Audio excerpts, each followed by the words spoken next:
Hi guys, I'm Rotary Swing Instructor Clay Ballard, and today I'm going to go over the hinge and hold technique as demonstrated many times by Phil Mickelson. Now this is a great technique if performed correctly.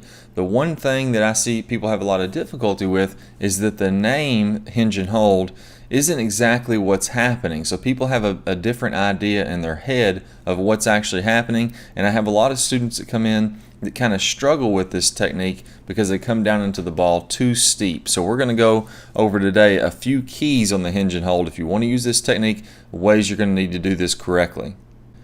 Alright, so the first thing I see with the hinge and hold is in the backswing, and most of the time when people think of hinge, they think of just picking up your arms. So they're not getting much shoulder turn at all. And we'll notice here that when Phil does this correctly, he's demonstrating quite a bit of shoulder turn. So his hands are just a little bit past belt high, and he's got this good 45-degree shoulder turn.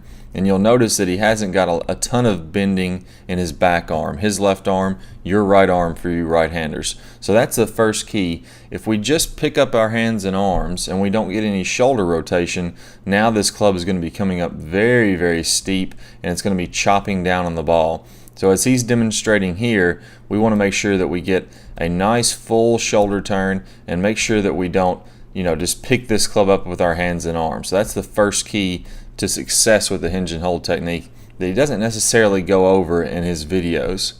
Now, the second piece that has a lot of misconception out there is the hold portion. So let's go all the way to the top. Here's the top of his backswing, and let's measure the angle between his right forearm and the club, and that would be the hinge section. That's what he's talking about, hinging.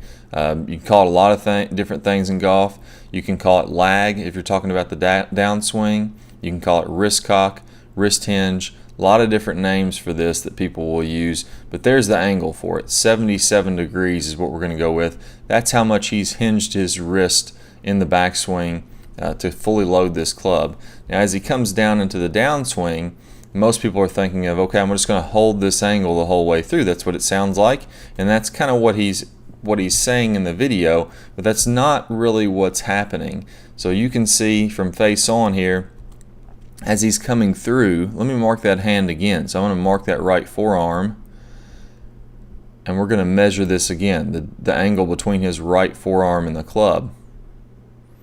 Okay, now we can see it's, whoops. Alright, now we can see it's about 162 degrees or so. I'll get that a little bit less. 161 degrees, 162 degrees. So we can see that angle between his right forearm and the club has greatly released. He's not holding that gigantic angle in the downswing. So right here we're looking at 84 degrees of release. So it's not simply a hold. He's actually releasing the club pretty aggressively in the downswing. And when he's referring to the release in the swing, he's referring to more of the follow through. And what he doesn't want you to do, let's go ahead and look a few more steps in the follow through.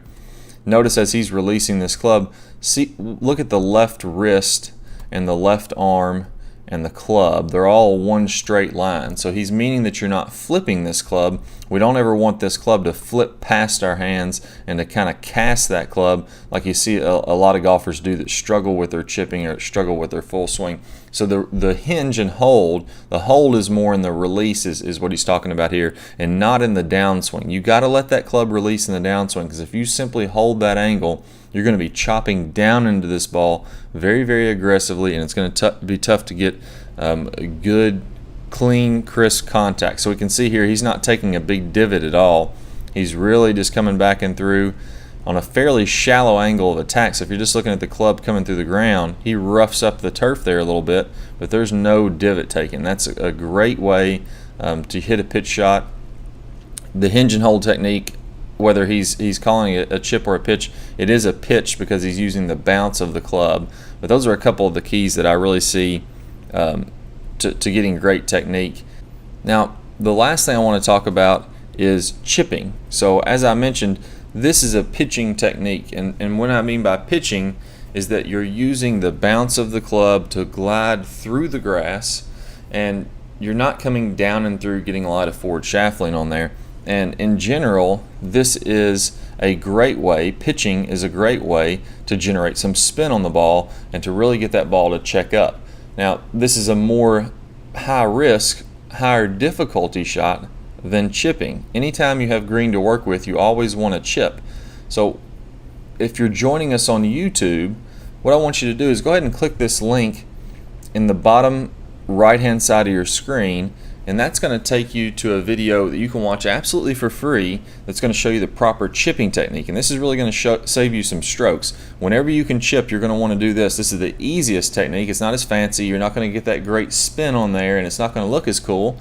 I recommend that you definitely master the pitching technique, but chipping is what we're going to use 70 or 80% of the time when we have green to work with. So click on this link in the bottom right. That's going to take you to the chipping fundamentals video. You're going to be able to watch that absolutely free of charge, plus you're going to get 25 high quality videos absolutely free of charge when you sign up for your free membership. So when you click this link on the bottom right, it's going to take you to a page. You put in your email address, you get 25 free videos. We never hit you with any spam. We don't give out any of your information to anybody else. Plus you're going to get this chipping fundamentals video absolutely free of charge. So I look forward to seeing you guys much more in the future. I can't wait to work with you on your golf game, and good luck with your pitching. Now it's time to take action. Don't let another year pass and still be frustrated with your golf game. This is your year to beat all of your friends. Go to the description below and click the link to sign up for your free membership. It will never cost you a dime, and you'll receive over 2.5 hours of detailed, eye-opening video lessons. Plus, you will be able to see the remainder of this video, only available if you click the link on this particular video. Be the first of your friends to join our 40,000 plus free members. We look forward to having you on our team.